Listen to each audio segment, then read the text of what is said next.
Plug in your nightlight and wrap your favorite blanket around yourself. Today, I will be reading The Church Has a Dark Secret by Redwood Spooks. Our Father, who art in heaven, hallowed be thy name. Thy kingdom come, thy will be done, on earth as it is in heaven. Give us this day our daily bread, and forgive us our trespasses, as we forgive those who trespass against us. And lead us not into temptation, but deliver us from evil. For thine is the kingdom, and the power, and the glory, forever and ever. Amen. People of religious belief, or little knowledge of the Christian belief, will most likely recognize this. The prayer is the Lord's Prayer, and is something I learned at a young age. I'm Christian, or shall I say I thought I was.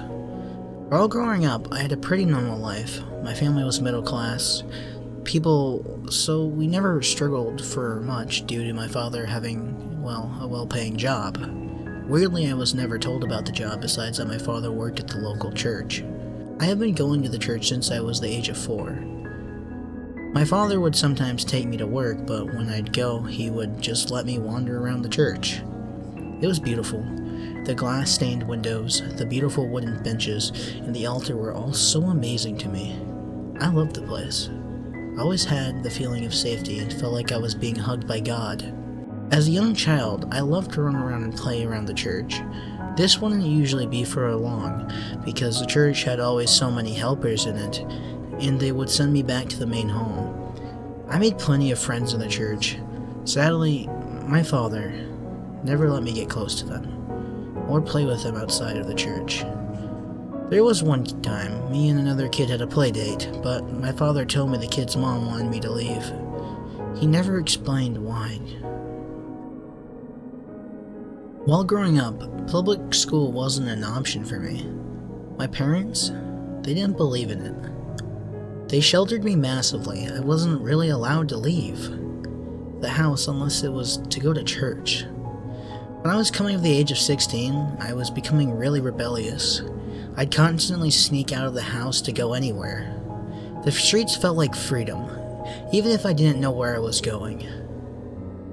One night, I finally found out why I was so sheltered when I came across a person sitting alone on a park bench at night. I approached them because I was thinking they were lost or just upset.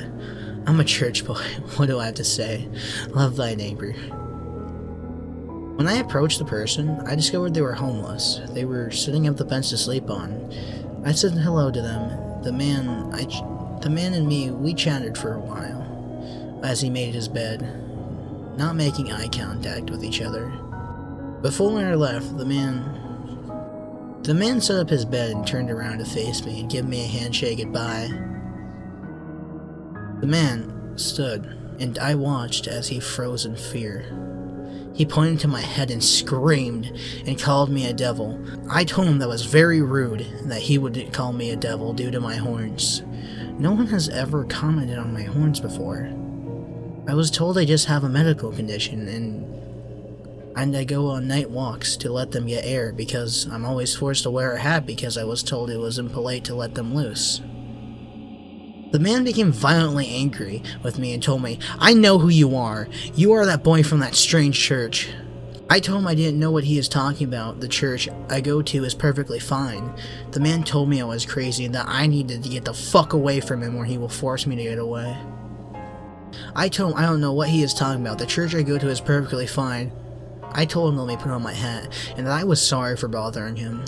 He took out his pocket knife and swung it in my direction, screaming, I don't give a fuck about your hat, you demon, get away from me.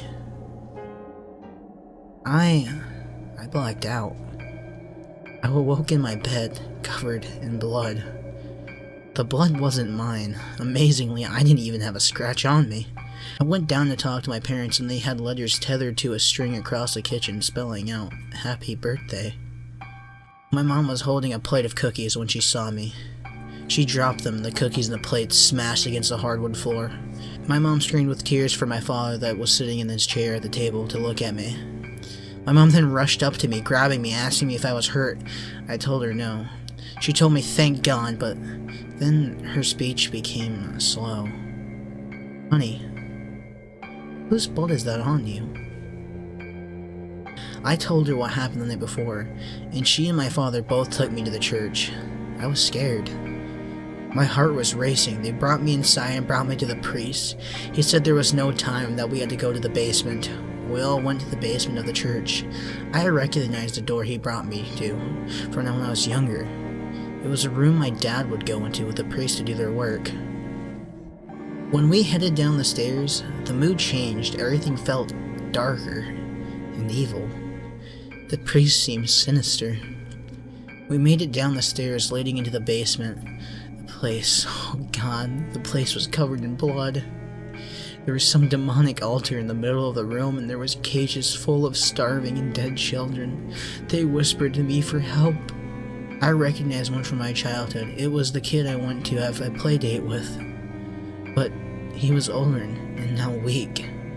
I stayed by my mom and my dad, and what they told me wasn't real.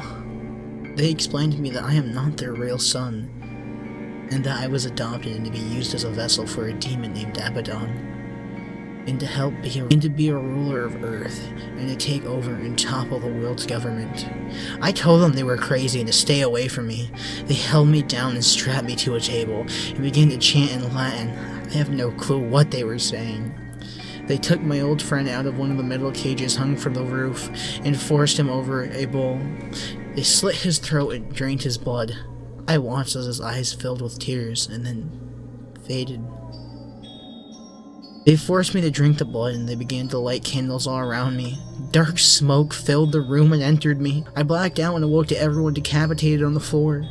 I couldn't move, and I could hear a voice in my head telling me to not fear, that everything will be okay. I am a vessel of Abaddon, and I have nothing to worry about.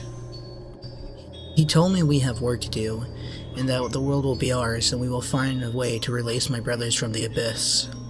My heart changed when he entered me. My view on the world has changed. I can truly see how this world is. It's filth. It needs to be destroyed. I understand what my life purpose truly is.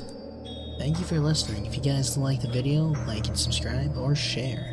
And remember, don't forget your nightlight.